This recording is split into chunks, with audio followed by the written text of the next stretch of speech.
안녕하십니까. 성균관대학교 교육개발센터 책임연구원 이상은입니다. 오늘은 2019학년도 오디오 티칭 팁 두 번째 디자인 띵킹 워크숍에 대해서 리뷰하겠습니다. 오늘도 서울여자대학교 서윤경 교수님을 모시고 진행하겠습니다. 교수님 안녕하십니까? 네, 안녕하세요. 서울여대 서윤경입니다. 예, 반갑습니다. 교수님. 네.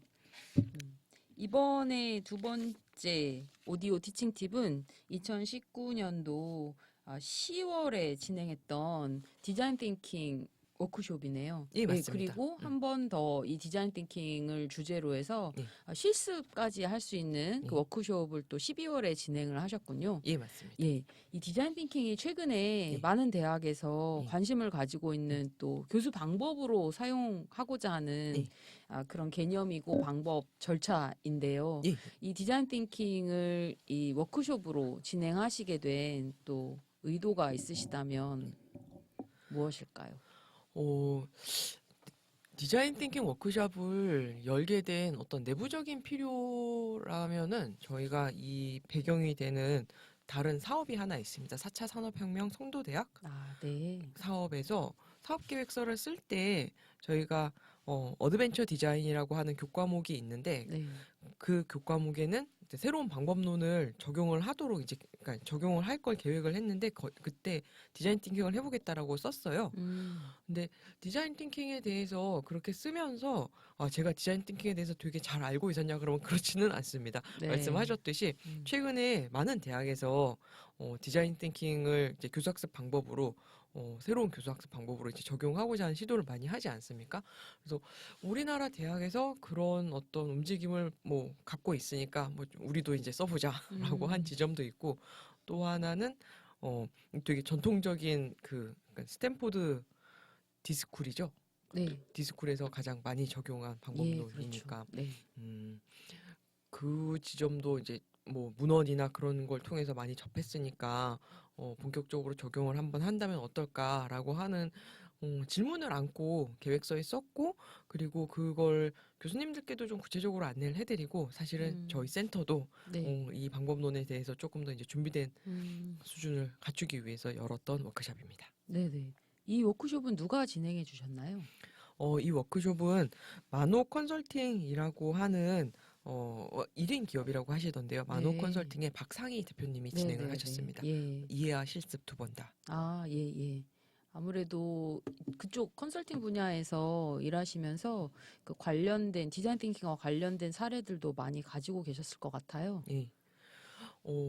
마노 컨설팅 박상희 대표님은 저희가 이제 디자인 띵킹 워크숍을 처음 해보니까 어떤 분을 모시고 하면 좋을까라고 탐색을 좀 했는데, 박상희 대표님은 실제로 본인이 기업에서 디자인 띵킹을 적용한 서비스 디자인 경험이 굉장히 많으신 분이었어요. 서비스 디자인에 예. 대해서 예. 예.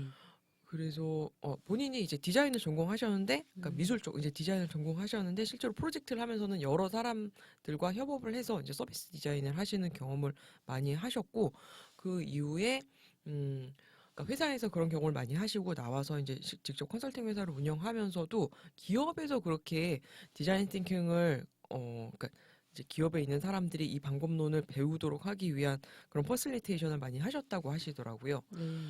좀 이분의 백그라운드가 학교는 아니죠. 학교는 네. 아니었는데 처음에 고민을 좀 하다가 학교가 아니라 오히려 이제 좀 이 디자인 띵킹이 탄생한 오리지널 배경 기업 네네.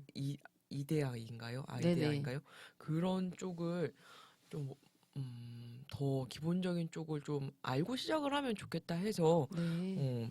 대학 수업에 적용한 어떤 그런 컨텐츠를 많이 갖고 계시는 분도 계실 터인데, 저희는 이제 기업 쪽, 좀 더 이렇게 서비스 디자인, 좀 경험 디자인 쪽에 백그라운드를 갖고 계시는 분을 모시고 워크숍을 열었죠. 네, 디자인 띵킹의 그 출발부터 좀 명확하게 교수님들과 좀 공유하고 디자인 띵킹을 수업에 적용하실 수 있도록 하기 위해서 좀 이게 기업 분야의 그 사례들을 많이 가지고 계시지만 그런 그 출발점에 대해서 더 잘 알고 계시는 그런 분을 모시고 특강을 이제 워크숍을 진행하신 거였군요. 예, 그렇죠. 예, 그럼 본격적으로 그 워크숍 내용에 대해서 좀 리뷰를 해볼까요?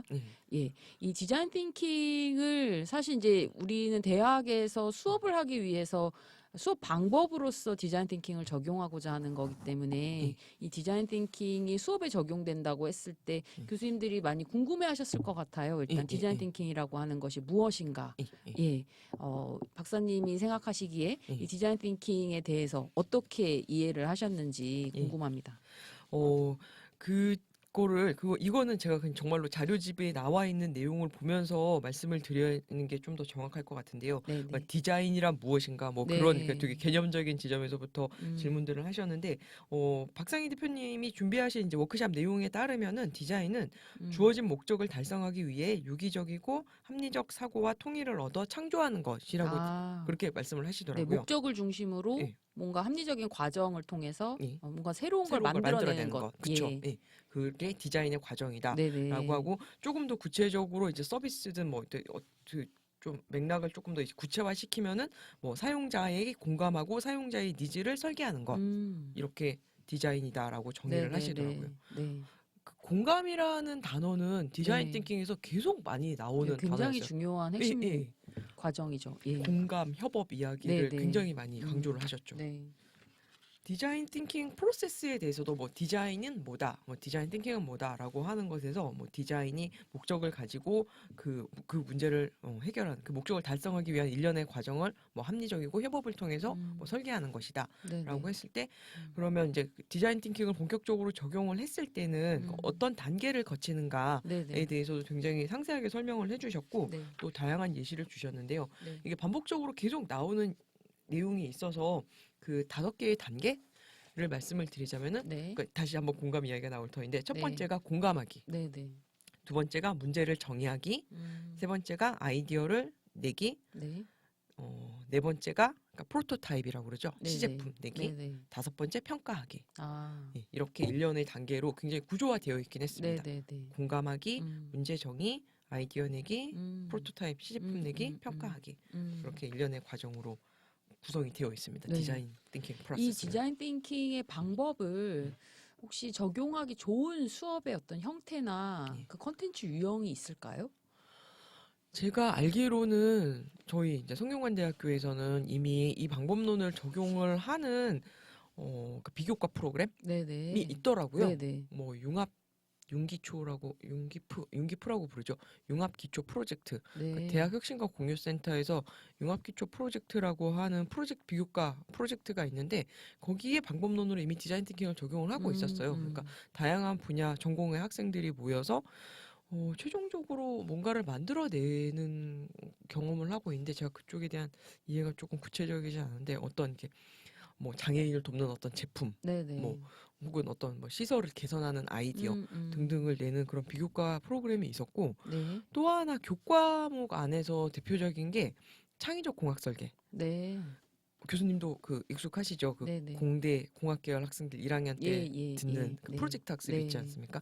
창의적 공학 설계가 성균관대는 다 디자인 띵킹의 과정을 거쳐서 그 마지막에 뭔가 이렇게 시제품을 내는 그런 방식으로 하고 있어서 네네. 저희 센터는 뭐 이번에 조금 이제 이해를 돕기 위해서 워크숍도 하고 그랬지만 하고 있는 분야들이 있긴 있었습니다. 그게 이제 네네. 공대 혹은 뭐 융합 그런 음. 쪽에서 적용을 하고 있었다고 그렇게 말씀을 드릴 수 있을 것 같습니다. 네네. 그래서 이미 적용하고 있는 그 프로젝트나 어떤 과목을 살펴보면 그것은 그 어떤 목적을 달성하기 위한 그 문제 해결의 그 프로세스를 당연히 또 적용할 수 있는 그런 과목들이잖아요. 근데 이제 일반적으로 어떤 인문사회 계열의 수업이라든지 아니면 공학이나 자연과학 계열에서 디자인 띵킹 방법을 적용한다면 그러면 훨씬 더 적용하기 좋은 조금 더 쉽게 적용할 수 있는 그런 과목의 형태가 있을까요?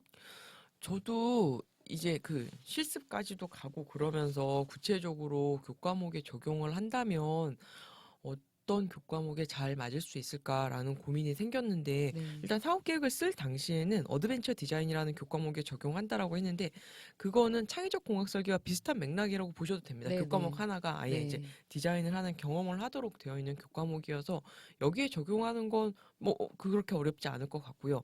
또 하나는 이게 이제 산업 디자인 그런 쪽 이제 실제로 디자인을 하는 학과에서는 뭐 이미 전통적으로 가장 그렇죠. 잘 적용하는 예, 예. 방법론이니까 그쪽 사례도 충분히 만들 수 있을 것 같은데 일반적인 어떤 이렇게 학문 중심의 학과들, 교과목 그러면 고민이 좀 생길 것 같습니다. 그렇지 네. 않아도 이런 부분을 사례를 좀 모으고 싶어서 제 다른 대학에도 좀 문의를 해보고자 생각을 하고 있었는데요. 어, 예전에 CTL 뭐 동계 심포지엄이나 그런 데서 발표를 본 적이 있어요. 무슨 네. 인문사회 교과목에 예, 예. 디자인 띵킹 적용하기 그러면서 그런 걸 본 적이 있는데 혹시 서윤경 교수님은 그런 교과목을 나 학문 분야를 알고 계신 부분이 있으신가요? 사실 어떤 제가 뭐 교과목을 알고 있다기보다 이 문제 해결이라고 하는 것은 대학에서 학문을 하는 과정에서 어떻게든 다 연결될 수 있는 부분 아닐까요? 예, 그래서 인문사회 계열에서 상당히 이론적인 것을 우리가 학습한다고 했을 때에도 그 이론을 배워서 어딘가에는 적용할 수 있어야 할 것이고 그 적용하는 과정에서 뭔가 해결해야 될 그런 부분들이 있다면 그 해결을 어떻게 우리가 좀 더 효과적으로 할 수 있을까를 이 디자인 띵킹은 결국 문제 해결 프로세스이기 때문에 그 과목의 특성에 부합하게 좀 융통성 있게, 그러니까 유연하게 적용 가능할 걸로 생각이 되거든요. 그래서 이 디자인 띵킹 방법이 지금 학습자 중심의 교육을 우리가 하고자 했을 때 이 학습자 중심의 교육 방법으로 많이 또 부각되고 있는 그런 방식이라서 지금 성대뿐만 아니라 많은 학교에서 디자인 띵킹을 이제 수업에 적용하고자 하는 시도들을 하고 있는 걸로 알고 있고요. 아직까지는 그 사례가 좀 다양하게 어, 발표되거나 우리가 사례를 공유하고 있는 그런 수준까지는 아니지만 곧 많은 그 수업에서 적용된 사례들을 좀 볼 수 있지 않을까 싶습니다. 네, 그래서 그 디자인 분야가 단지 제품 디자인에만 국한되는 게 아니라 아까 뭐 서비스 디자인이라든지 일종의 또 어떤 뭐 경험을 디자인할 수도 있고요. 물론 제품 디자인은 뭐 당연히 기본일 테고 그다음에 무슨 뭐 건축 디자인도 사실 디자인 분야고 디자인이 적용될 수 있는 분야들이 상당히 많이 있기 때문에 좀 이론적인 과목에서도 그 이론을 실제에 적용한다고 했을 때 그 실제 적용하는 과정에서 해결해야 될 어떤 그 부분들을 디자인 프로세스에 따라서 한번 고민해 볼 수 있는 그런 경험을 학생들한테 제공할 수 있을 걸로 생각이 되긴 하거든요. 네, 저도 약간 뭐 낮에 어떤 다른 일로 사회복지학 그런 쪽 있지 네, 않습니까? 이 좀 네. 정말 네, 사회 네. 문제를 다루는 그렇죠. 분야 예, 같으면 예. 적용을 하면 좋겠다라는 생각을 했는데 음, 뭐 저희 대학도 이런 적용 사례가 있으면은 앞으로 이제 공유를 하고 그러겠습니다만은 네, 다른 네. 대학에서도 음, 어 지금 최근에 이제 디자인 띵킹에 관심이 많으니까 음. 성공적으로 적용한 사례 같은 걸 서로 이렇게 좀 공유할 수 있으면 좋을 것 같다라고 생각을 하고 네네. 있습니다. 사회복지 쪽에서는 음, 특히 또 그런 복지 서비스를 어떻게 제공할 것인지에 대한 기획도 하실 수 있으니까 그런 게 바로 서비스 디자인 측면의 그런 프로세스를 따라서 또 해볼 수 있을 것 같습니다. 근데 그 실습 과정이 있었잖아요. 우리 아, 12월에 예, 예. 진행된 그 워크숍에서는 실습 위주로 진행이 음, 되었었는데 그 실습 워크숍에 대한 만족도가 상당히 높더라고요. 음. 그래서 주로 어떤 주제로 실습이 이루어졌었나요?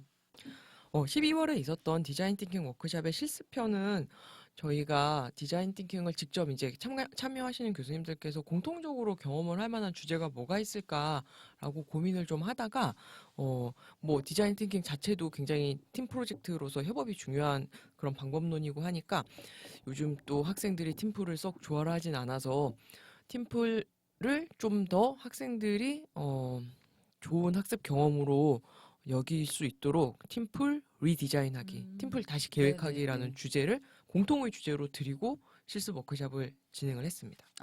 그래서 흥미로운 그 디자인 결과가 나왔나요? 그런데 아쉽게도 디자인 띵킹 실습 워크숍에서 끝까지 가지를 못했어요. 이게 시간이 부족했을까요? 예, 그쵸. 시간도 부족하고, 그리고 제가 새롭게 안 사실인데, 디자인 띵킹의 단계가 아까 말씀드렸듯이, 뭐, 공감하기, 아이디어 내기, 뭐, 프로토타입 만들기 등등이 있는데, 네네. 그 단계마다 방법론이 되게 많더라고요. 예. 공감을 하는 거, 뭐, 음. 아이디어를 내는 거에 있어서 굉장히, 이런 방법론이 있단 말이야, 라는 생각이 들 만큼, 공감할 수 있는 테크닉들을 여러 가지를 알려주셨군요. 예, 너무, 예. 그게 막, 개수가 하나 단계마다 막 대여섯 개씩 되다 보니까 음. 그 뭐 그런 방법론을 많이 알면은 본격적으로 디자인 띵킹을 도입하지 않아도 팀플 할 때 뭐 네네. 어떤 식의 팀플이든 적용을 할 법하다 해서 다양한 방법론을 적용해 주십사 했더니만 결국은 팀플 리디자인한 결과물이 있지는 않았습니다. 그 앞쪽 단계만 이제 네. 경험을 했죠. 네, 그래서 2019년 2학기에 처음으로 디자인 띵킹을 주제로 워크숍을 진행하신 거잖아요. 예, 예. 예, 그러면 2020년에도 예. 이 디자인 띵킹 방법으로 예. 계속 워크숍을 지속적으로 개최하실 예정이신가요? 그 지점에서 고민을 좀 하고 있는데요. 그러니까 디자인 띵킹 워크숍을 지속적으로 할 생각이 그러니까 기본적으로 있는 건 맞습니다. 왜 그러냐면 4차 산업혁명 선도대학이 사업이 계속 이어지고 있고 네.